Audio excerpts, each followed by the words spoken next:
Well, women cannot get life-saving care now in Texas and many other states. And you don't have to ask them whether they like it or not, as Donald Trump would say. And you cannot ask the women who have been killed by the laws enforced by the Republican men of Texas government, laws made possible by Donald Trump, who appointed 3 of the Supreme Court justices who overturned Roe versus Wade.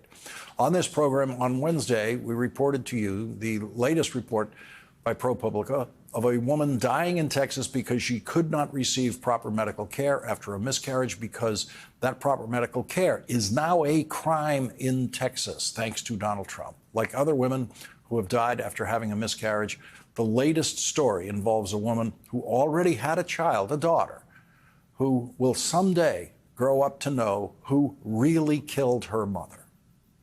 And now we are learning about 18-year-old Nevaeh Crane, who died trying to access emergency care in Texas. ProPublica reports, quote, feverish and vomiting the day of her baby shower. The 18-year-old had gone to 2 different emergency rooms within 12 hours, returning home each time worse than before as she screened positive for sepsis, a life-threatening and fast-moving reaction to an infection, medical records show, but doctors said her 6-month fetus had a heartbeat and that Crane was fine to leave. Now, on Crane's 3rd hospital visit, an obstetrician insisted on 2 ultrasounds to confirm fetal demise. A nurse wrote before moving her to intensive care. By then, more than 2 hours after her arrival, Crane's blood pressure had plummeted, and a nurse had noted that her lips were blue and dusky. Her organs began failing. Hours later, she was dead.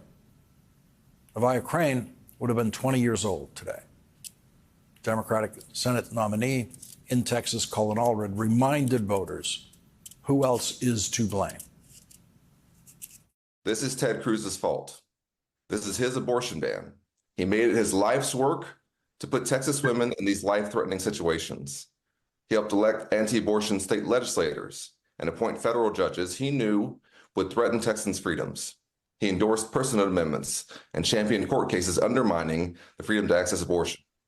He supports no exceptions for rape, incest, or the health of the mother. And this year, he even lobbied the Supreme Court to allow states to block emergency abortion care. And he praised Texas abortion law, calling it perfectly reasonable. There's nothing reasonable about these women's deaths. Joining us now is Democratic Congressman Colin Allred. He is running for United States Senate in Texas against Senator Cruz. Senator, thank you very much for joining us tonight. And just warning to both you and the audience, we may have to cut away to Vice President Harris's speech as soon as it starts. This story now is the latest one in Texas about a woman dying because Texas law denies her medical care that doctors want to give, but they fear delivering that care because they fear they themselves would then be charged with a crime. That's right, Lawrence, and thank you for having me on. I'm sorry that we have to keep coming on to talk about this. We've seen the data that's shown that we've had a 56% increase in our maternal mortality rate, but now we're seeing and hearing the stories. And Jocelyn and Nevaeh should be alive. This is on Ted Cruz. This is his abortion ban here in Texas. They were warned about what the consequences could be, and they pursued this anyway. And we're 4 days away from an election. I need everyone to go to colinallred.com to make sure that we can not only beat Ted Cruz here, but restore a woman's right to choose in Texas, restore doctors' ability to take care of their patients, make Roe v. Wade the law of the land again.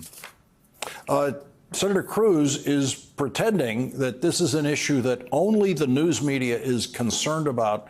Let's listen to what he said on another network about this. Listening to your speech tonight, there's no mention of abortion. Why not? Well, I understand that's what Democrats want to talk all day long about it, but the Supreme Court made clear that's an issue for the voters, state by state. But it's still a huge issue for millions of Texans. I recognize it's what the press is obsessed with, but you know what's interesting? This has nothing, no. Let's not do that.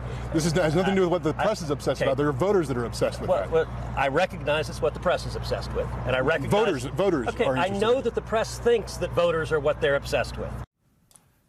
Representative Allred, there is Senator Cruz saying that he believes this story only exists because the political press is obsessed with it. He does not believe this story exists because Texas women are dying because of the law he supports.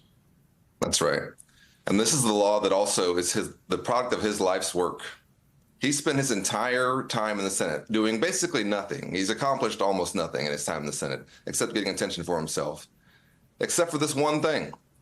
He did succeed at putting extremists on the courts, backing in our state legislative races the most extreme candidates, calling for, celebrating, and leading this movement.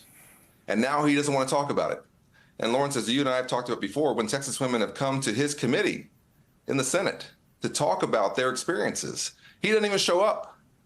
Well, as I've said before, he might not want to hear from Texas women talking about this and telling their stories and these families that have been destroyed by this abortion ban, but he's going to on November 5th. And the way we do that is by turning out the vote. I need everyone to get involved with us here. We can beat Ted Cruz. Go to callinallred.com, and we will, and we'll make Roe v. Wade the law of the land again. Are you hearing from doctors and nurses and other medical personnel in Texas who are going through these horrible stories? I can only imagine how horrible these stories are for the doctors who are left feeling helpless as patients die. Well, let me tell you just a really brief story of a sixth-generation Texan named Dr. Austin Denard. She's a friend of mine. She's an OBGYN here in Dallas.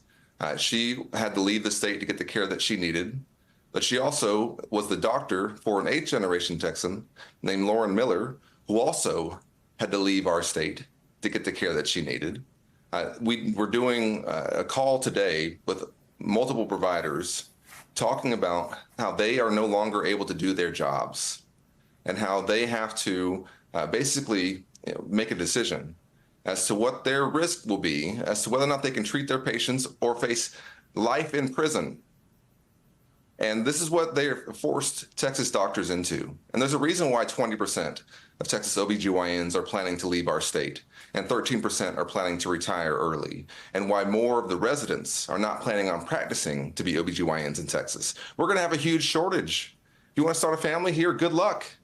And the only way we're going to restore this and make sure this does not happen anymore in our state, to honor the lives of Jocelyn and Nevaeh, will be to beat Ted Cruz in this election. This is how we settle things in our democracy. When you make decisions like this, when you pursue policies like this that have these kinds of consequences, you have to lose your job. And that's what we're going to do. Congressman Colin Allred, candidate for Senate in Texas, thank you very much for joining us tonight. Thanks, Lawrence.